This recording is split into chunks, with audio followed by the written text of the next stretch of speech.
તો દિવાળી પહેલા food and drugs વિભાગે સુરતમાં સપાટો બોલાવ્યો, જ્યાં પૂણા ગામમાં ખોડિયાર અને સૌરાષ્ટ્ર ડેરીમાંથી ઝડપાયું છે શંકાસ્પદ માખણ. નકલી માખણ વેચાતું હોવાની એસઓજીને બાતમી મળતા તપાસ હાથ ધરાઈ, જેમાં પોલીસે ફૂડ એન્ડ ડ્રગ વિભાગને સાથે રાખીને દરોડા પાડ્યા.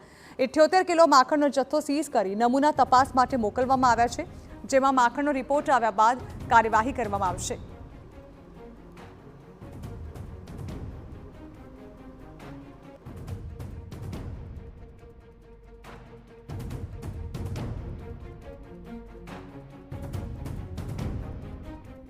તો સુરતના પૂણા ગામમાં હાલ 78 કિલો માખણનો જથ્થો સીઝ કરવામાં આવ્યો છે. આ માખણ જે છે તેનો રિપોર્ટ આવ્યા બાદ તેના પર કાર્યવાહી કરવામાં આવશે. નકલી માખણ બનાવવામાં આવતું હોવાની બાતમીના આધારે આ કાર્યવાહી હાથ ધરવામાં આવી. ત્યારે દિવાળી પહેલા ફૂડ એન્ડ ડ્રગ્સ વિભાગે સપાટો બોલાવતા આ માખણ જપ્ત કરવામાં આવ્યું છે, જેના નમૂના જે છે તે રિપોર્ટ માટે મોકલવામાં આવશે.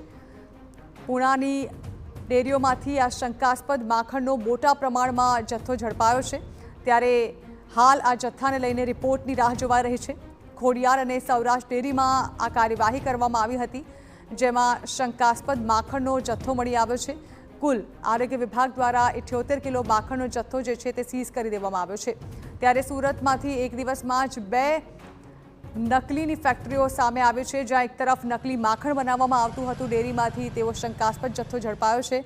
બીજી તરફ એક કંપનીની અંદર રો મટીરિયલ મંગાવીને જે કોસ્મેટિક્સ બનાવવામાં આવતા હતા તેમાં પેકિંગ કરવામાં આવતું હતું બ્રાન્ડેડ કોસ્મેટિક્સનું. નકલી કોસ્મેટિક્સનો પણ મોટો જથ્થો ઝડપાયો છે.